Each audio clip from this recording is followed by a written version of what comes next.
AJ here. So today's video is a video of randomness, springtime randomness. There's lots of things to show which have started to bloom or are currently in full bloom, such as this Lady Banks behind me.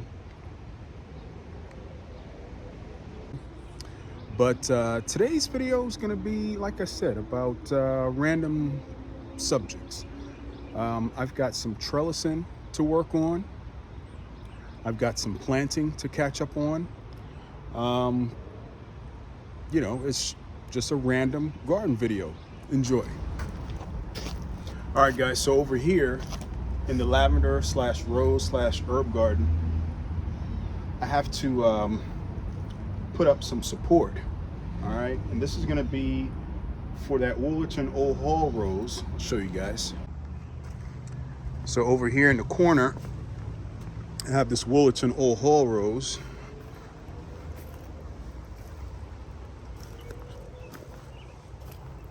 Right here, it has two strong canes at this point in time, and even a bloom.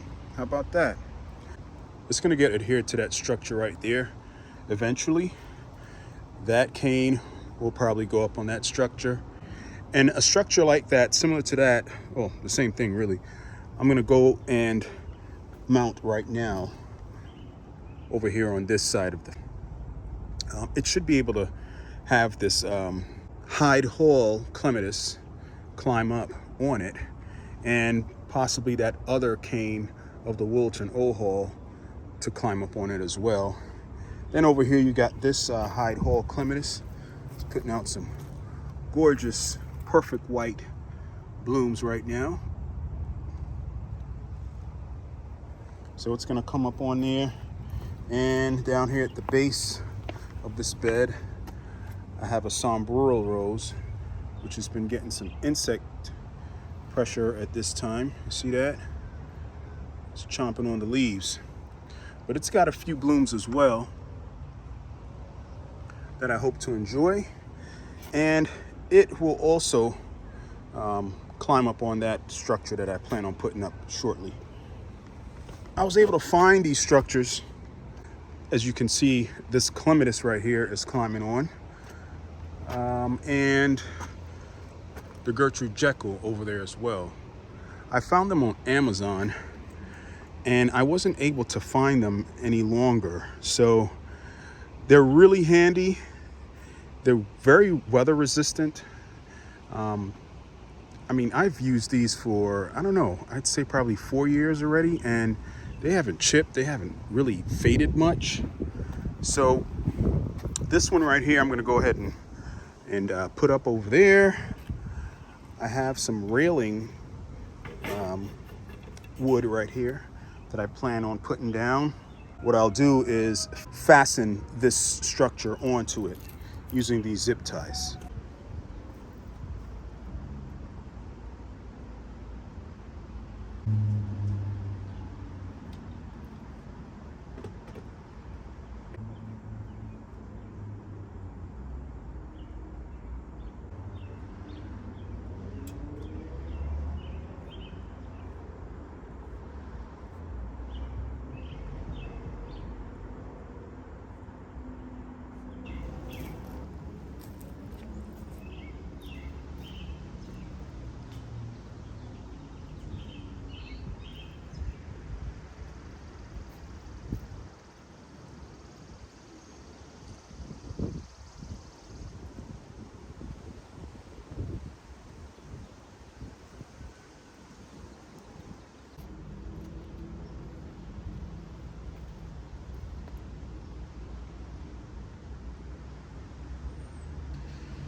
So besides these being used to just simply help adhere the iron grid to the fence, they're also used as spacers. So this is roughly probably 1.5 to 2 inches, and that provides good airflow for the climbing plant. So, you know, it has two functions.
All right, guys, this thing is not going anywhere anytime soon. All right, so we're gonna straighten that one over there out a little bit better.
Hey garden friends, I'm not gonna lie, it's been a busy day. A lot has happened since that last clip. So I've since had an early dinner, and so now I'm gonna make an addition to that garden. There's a clematis that I'm gonna go ahead and plug in. Hang on a second. All right, so this clematis is called Sweet Summer Love.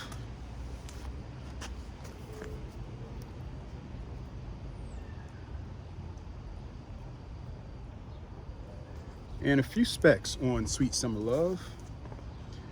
It gets to be 10 to 15 feet tall and 6 to 10 feet wide.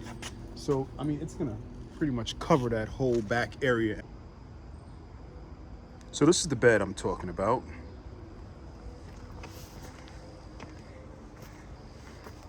Right back here. Now I hope I'm not plugging too many plants back here, because with these specs, 10 to 15 feet tall and 6 to 10 feet wide, I mean, it's gonna take up that whole wall. So that should be beautiful. That's a good problem to have. So with this Wilton Old Hall Rose, I mean, it gets to be a big one as well. And, you know, I'll just have to come in here and get a little technical with it and cut back some limbs that are out of control. And I'm sure the clematis will be entangled in Wilton Old Hall's canes. So, you know, with good management, that should be very beautiful.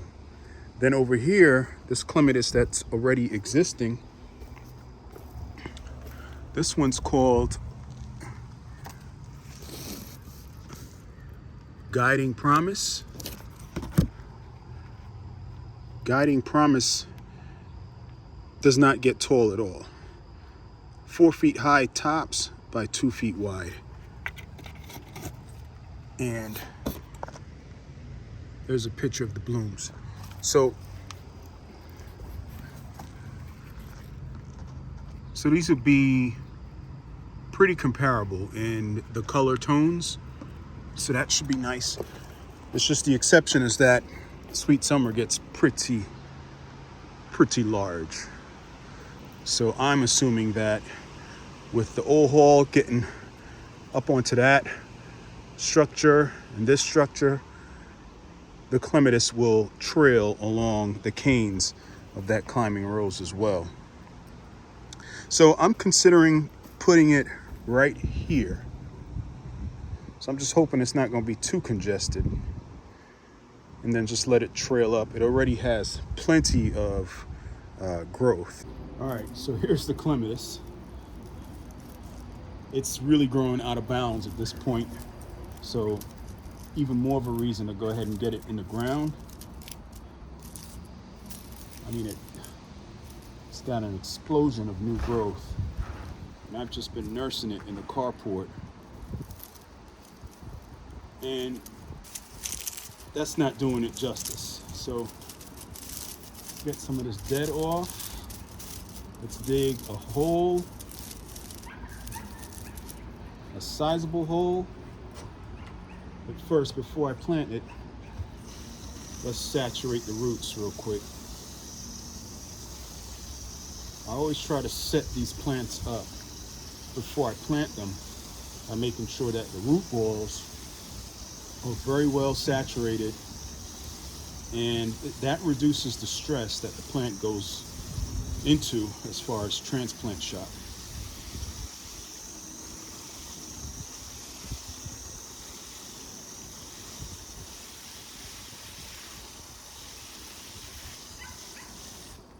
All right, so it's seeping out on the side.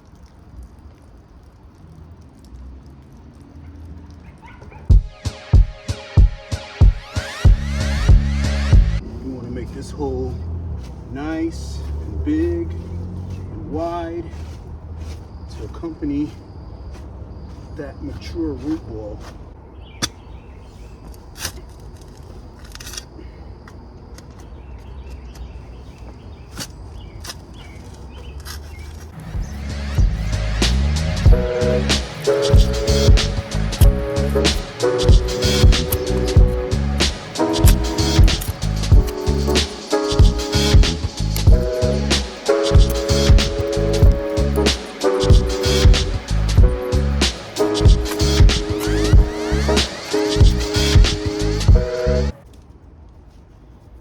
The size of this rock.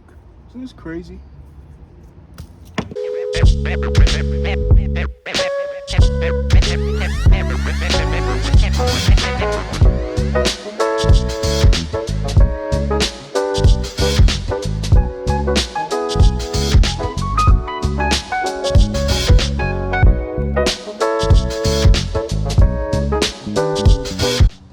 And the amount of rocks and clay, I'm gonna have to heavily amend this hole, which is why I'm making it so big.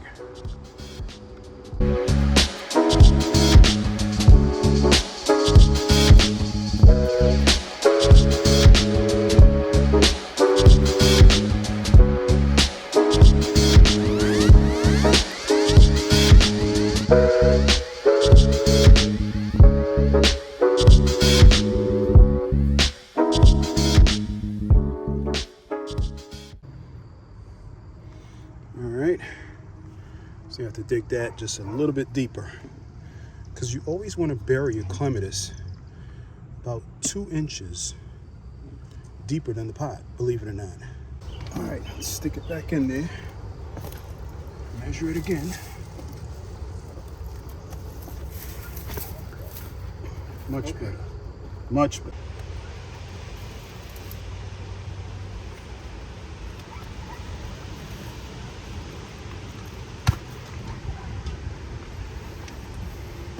All right, you guys are gonna get a butt shot.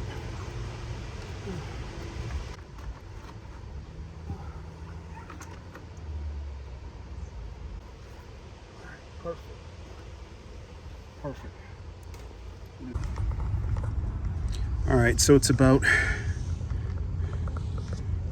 2 inches or 1.5 inches, about 2 inches below the soil line, the existing soil line. So that's good.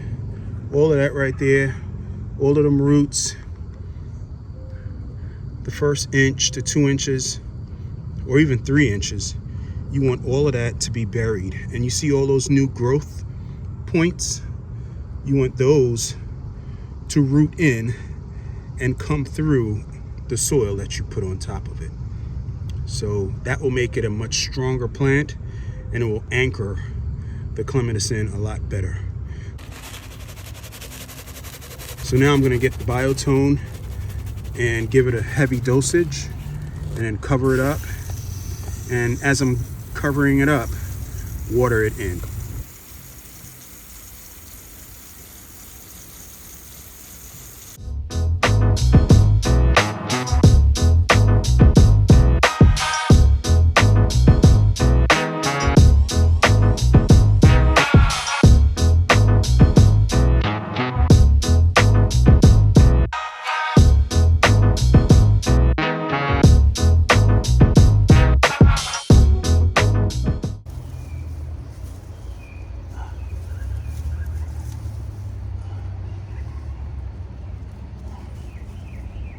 First, I'm going to tie a knot onto this structure, nice and tight. Then I'll take the clematis and get her going.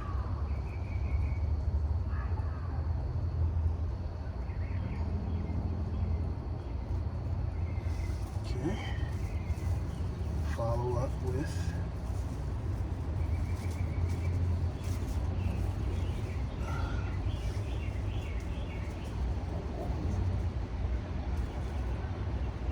with weaving the ends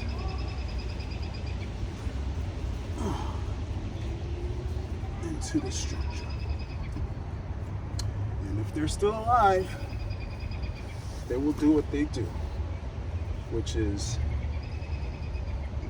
form more tendrils and attach itself to this trellis.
Water and see what it does.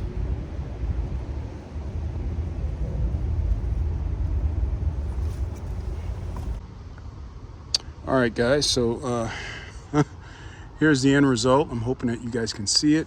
It's starting to get a little dark. So there you have it.